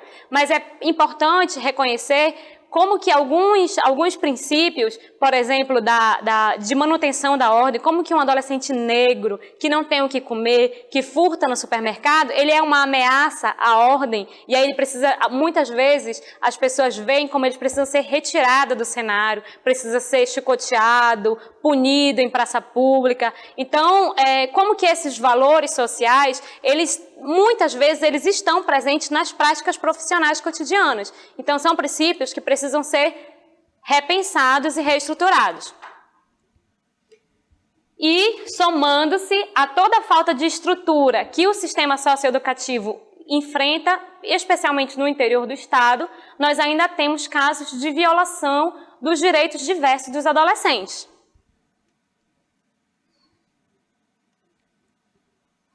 Então, uma pesquisa, feita pela Associação Nacional dos Centros de Defesa das Crianças e dos Adolescentes, constatou a ocorrência de 73 homicídios contra adolescentes em unidades de privação de liberdade e 11 estados brasileiros estudados entre 2007 e 2010.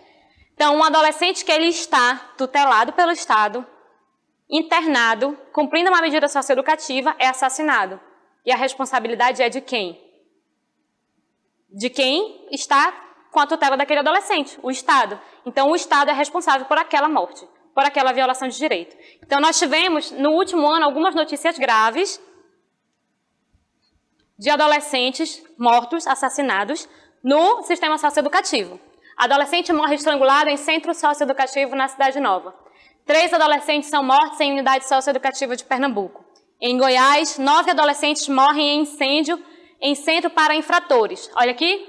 Unidade funciona de forma improvisada em batalhão da PM desde os anos 1970. Daí vocês veem como que o princípio de prioridade absoluta para políticas que atendam crianças e adolescentes não é cumprido. E aqui, o crescente número de internação, essa pesquisa não é tão atual, ela é de 2010, né? O último dado que nós tivemos de uma pesquisa feita por uma instituição federal, mas um número crescente de internação. Então, o número de violência tem crescido e o número de internação tem crescido, comprovando que o aumento da rigidez na medida socioeducativa não resolve o problema da violência. E as medidas em meio fechado não têm conseguido criar ambientes que propiciem ao adolescente uma possibilidade de socioeducação. Aquilo que eu já falei anteriormente, né? O modelo punitivo, ele é muito mais valorizado em detrimento das orientações do Estatuto da Criança e do Adolescente. A utilização da contenção como punição disciplinar, alojamentos semelhantes a celas, eu acho que alojamentos celas, né? Condições precárias do ambiente físico, falta de um projeto pedagógico institucional e do plano individual de atendimento feito conforme deveria ser feito, atendendo todas aquelas situações. Isso aqui eu vou passar. E esse é o panorama de Manaus que nós temos atualmente. 2 unidades masculinas de internação, 1 unidade de semi-liberdade masculina, 1 unidade feminina, que ela funciona tanto como semi-liberdade quanto internação. E no meio aberto, esse é o nosso panorama. Nós temos 5 CREAs, e olha aqui, dentro desses CREAs, aqui nós temos a divisão, número de adolescentes atendidos por tipificação de ato infracional, de medida socioeducativa, LA, PSC e alguns adolescentes que são atendidos, tanto LA quanto PSC, e aqui o total de adolescentes por CREAs. E aí, pensando bem naquilo que eu falei sobre a equipe mínima para atender um número de 20 adolescentes. Olha aqui a equipe mínima, 1 assistente social e uma psicóloga, 137 adolescentes. 1 assistente social e uma psicóloga, 76 adolescentes. 1 assistente social e uma psicóloga, 81 adolescentes. Essa equipe aqui tem 2, mas nem por isso chega perto do ideal. Então, tá muito triste a situação do sistema socioeducativo em meio aberto na cidade de Manaus. Então, eu imagino que no interior deva ainda estar um pouco mais precária. Ou não, pelo número de habitantes que pode ser menor. Nós podemos, inclusive, depois fazer uma consulta, quem tiver interesse de encaminhar para a gente os dados da sua realidade local, para que a gente tenha essa informação sistematizada, para que a gente tenha também esse controle de saber como que anda a realidade do interior do estado em relação à assistência social municipal, é muito importante para a gente. E o que a gente tem acompanhado é que as medidas socioeducativas em meio aberto, elas não têm conseguido também promover essa ressocialização. Por quê? E aí isso reforça o pensamento social amplo de que existe uma impunidade, de que os adolescentes não são responsabilizados, porque o sistema socioeducativo em meio aberto não tem conseguido executar. Vocês viram ali a equipe. Uma equipe para 200 adolescentes, para 180. Então, às vezes, a equipe consegue fazer a execução da medida de maneira proveitosa para 1, para 2, para 10. Mas, para aquela grande maioria, vai cair ali onde o doutor Eliezer estava falando antes, na reincidência. Porque não foi possível fazer aquele acompanhamento prévio, aquele acompanhamento positivo. Então, muitas vezes as medidas em meio aberto passam por uma espécie de falta de conhecimento dos jovens, os jovens não entendem o que é aquilo que eles estão sendo responsabilizados, o que é LA, o que é PSC, o que é isso. Falta de profissionais e falta de estrutura. Os municípios não efetivam o sistema na sua localidade da maneira como deveria efetivar, conforme determina tanto o ECA quanto o SINASE, o que contribui para o aumento da reincidência e a descrença das pessoas nos processos socioeducativos de adolescentes autores de ato infracional. Então, nós temos como desafio o quê? Nosso Brasil, nosso país, ele tem legislações muito boas, muito positivas, amplas, que dão conta no papel da lei, na letra da lei, da realidade de vida de todos os adolescentes e todas as crianças. O que a gente precisa, enquanto autores desse sistema de garantia, é fazer com que essa lei seja cumprida. Então, a gente precisa buscar os caminhos para que o município cumpra a sua obrigação, para que o Estado cumpra a sua obrigação, para que o Judiciário cumpra a sua obrigação, para que o Conselho Tutelar cumpra a sua obrigação. Então, as medidas socioeducativas, elas se caracterizam pelo aspecto coercitivo, que é determinado pelo Judiciário, e o aspecto educacional. Esse é o grande desafio, é a gente conseguir congregar a responsabilização e a educação para promover a transformação desse adolescente, de modo que esse adolescente que está em conflito com a lei, ele deixe de ser considerado como um problema social, como um risco, como uma pessoa que deve ser apagada do mapa, para ele passar a ser considerado como prioridade social. Então, para finalizar, a gente faz uma reflexão de, para os nossos adolescentes, para as nossas crianças, nem cadeia, nem caixão. Pela aplicação integral do Estatuto da Criança e do Adolescente. Então, agora a gente vai partir para as perguntas. Nós temos, assim, algumas colocações, eu acredito. Doutora, a senhora consegue ver? Muito boa a colocação da Fernanda, a exposição dela, a explanação e essa parte final aí, essa reflexão também é muito importante. Lembrando que semana passada nós tivemos o seminário do Pacto Nacional pela Primeira Infância. E o governador do estado do Amazonas assinou o pacto, se comprometendo, dentre outras, a priorizar a questão da primeira infância, não é? A dar prioridade a isso, porque, na realidade, isso tudo que nós estamos vendo aqui não seria necessário se nós pensássemos nas políticas públicas na primeira infância, porque até os 6 anos é o momento mais importante da vida de uma criança, é onde se forja o caráter e a personalidade. Né? Então, ela tem que ter acesso à educação, à saúde, à cultura, ao lazer, a tudo que ela for necessário para que ela cresça como um cidadão de bem, né? E não venha a cometer um ato infracional, que é o caso que a gente está falando aqui. Bom, nós temos perguntas, vamos ver aqui o que a gente pode ajudar nas dúvidas, e nós podemos começar, então,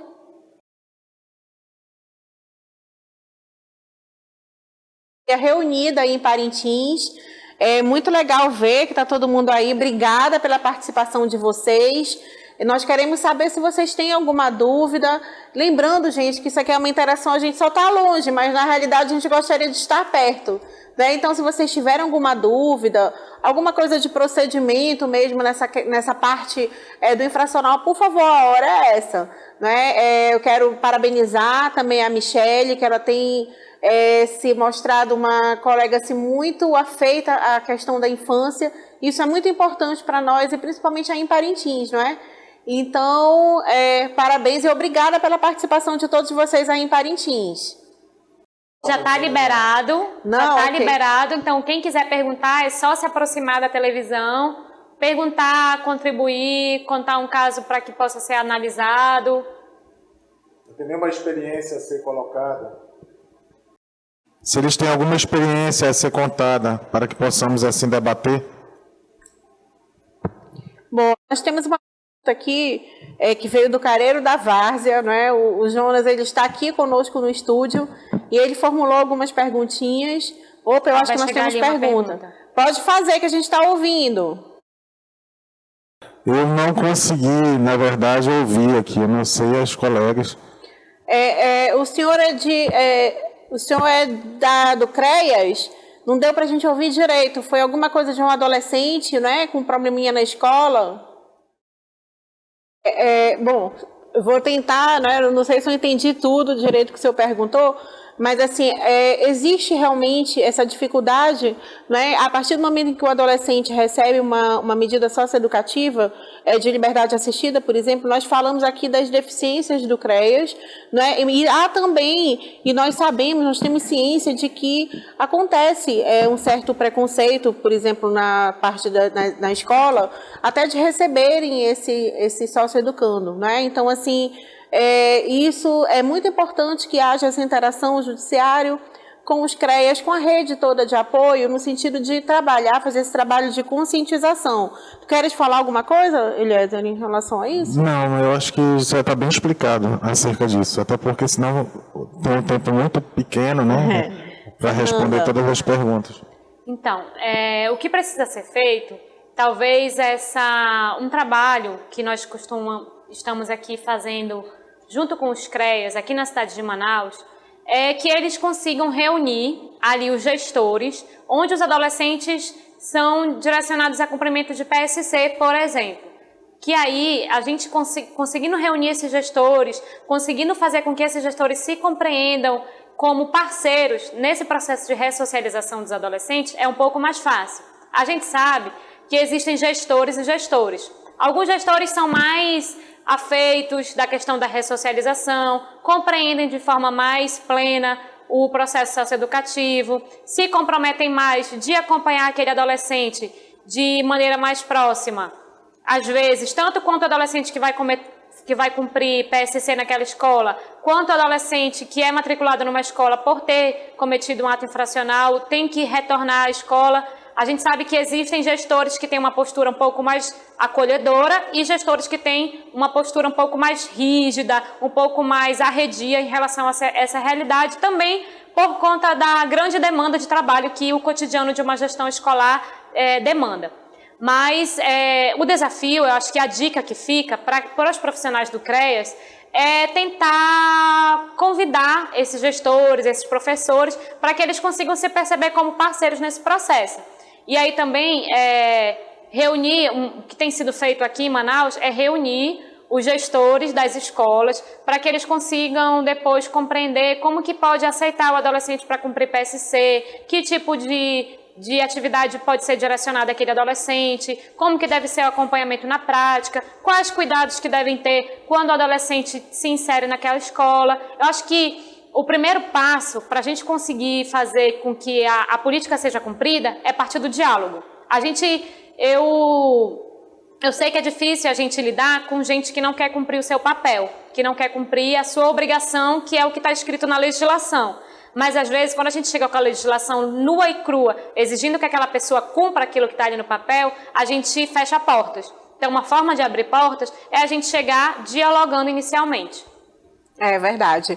Eu acho que o diálogo, a conversa é sempre muito importante, porque, assim, como eu sempre falo, né, nós todos precisamos do trabalho um dos outros.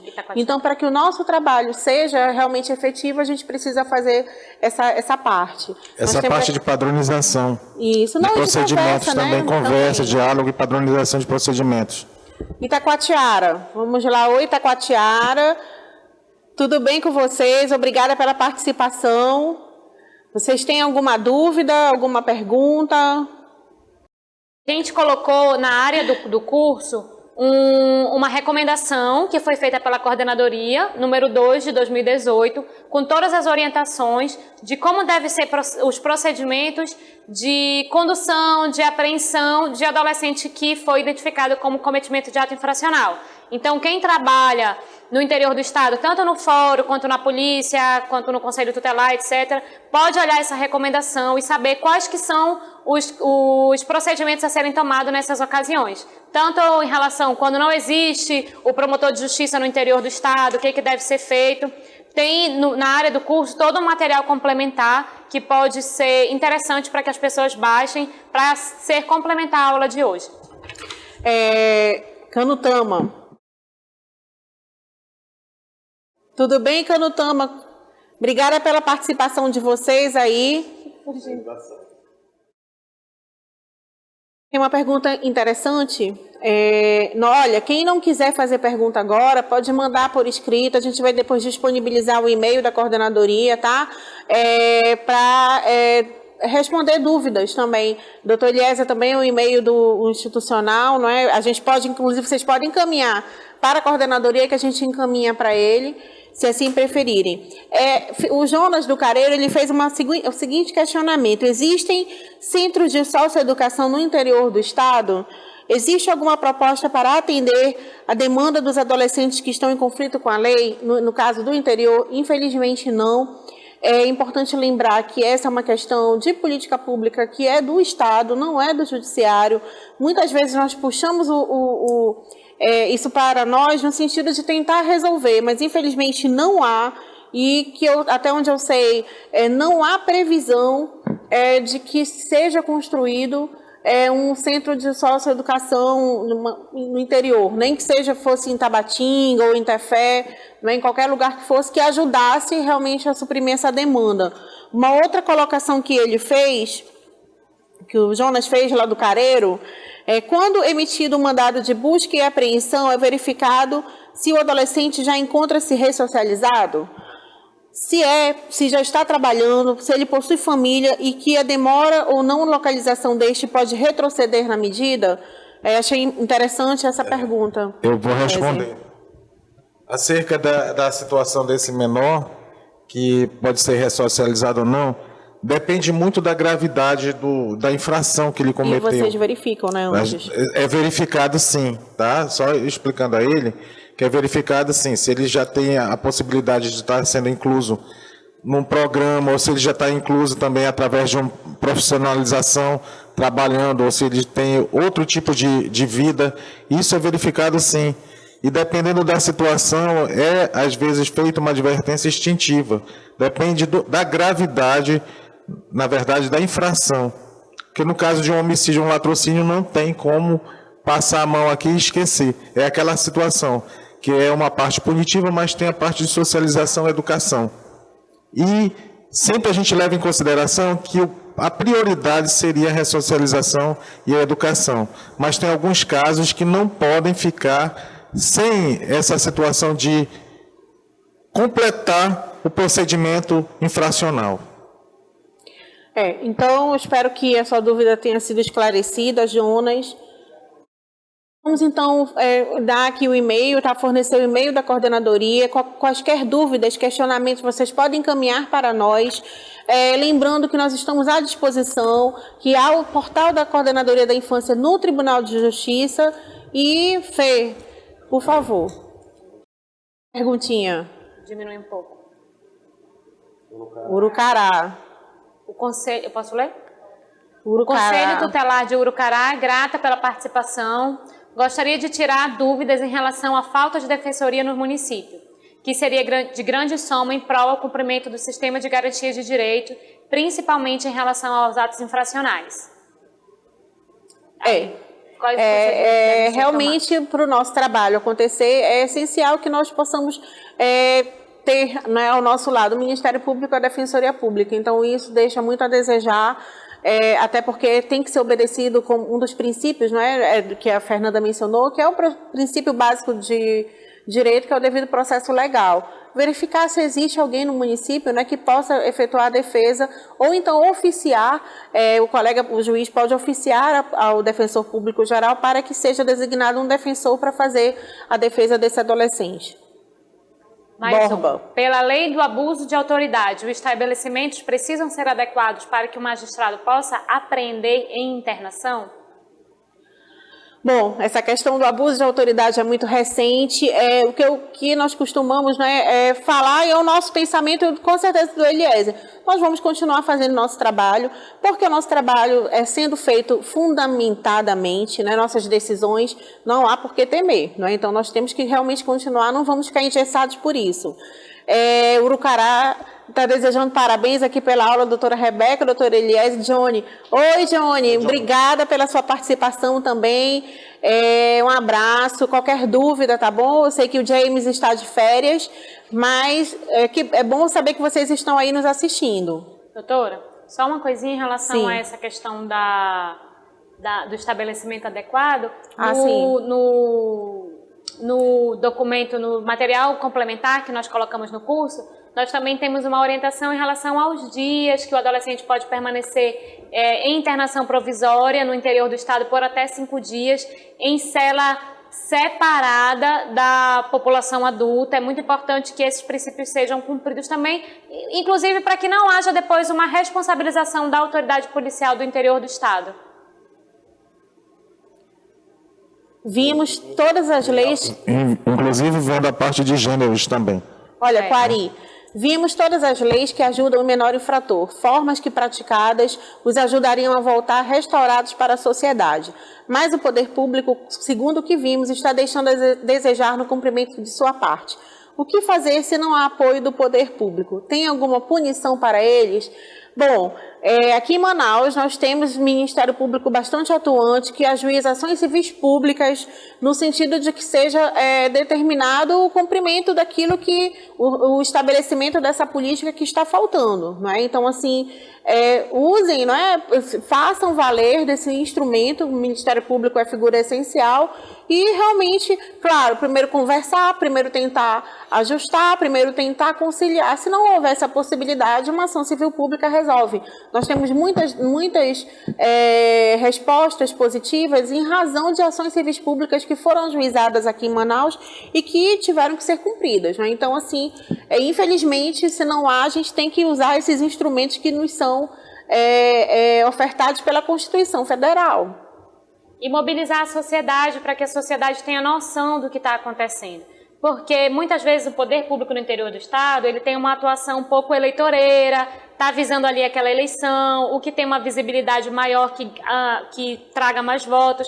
Então, se o poder não está cumprindo o que deveria ser cumprido, fazendo com que a sociedade saiba que ele não está cumprindo, é uma forma de pressionar também. Eu quero até lembrar para vocês, aproveitar que a gente já está terminando, lembrar que no dia 6 de outubro nós teremos eleições para conselheiros tutelares no estado, em todo o estado, né, que vocês verifiquem as propostas dos candidatos, né, para que essa eleição sejam escolhidas, além da forma democrática, não é, que nós prezamos, mas principalmente pessoas que realmente cumpram ali o seu papel de conselheiro tutelar, que é um instrumento muito importante para todos nós. Eliezer, você quer fazer alguma consideração? Não, eu só tenho a agradecer aqui por tudo que eu pude explanar aqui e me comprometo a participar, no caso das respostas, que sejam indagadas as perguntas para mim, sejam encaminhadas, e eu me comprometo a respondê-las. Muito obrigado. Fernanda, o e-mail da coordenadoria, tu pode falar, e os telefones também. Na tela, a gente vai aparecer aí todos os nossos dados, nós estamos à disposição para qualquer dúvida, para informações posteriores. Muito obrigada pela participação de vocês. Nós queremos agradecer à SEDUC, né, por nos reservar aqui esses horários que são muito importantes para que nós possamos chegar até vocês. E lembrando que todos nós estamos à disposição sempre e quando precisarem. Só mandar o e-mail ou ligar mesmo que estaremos à disposição. Muito obrigada.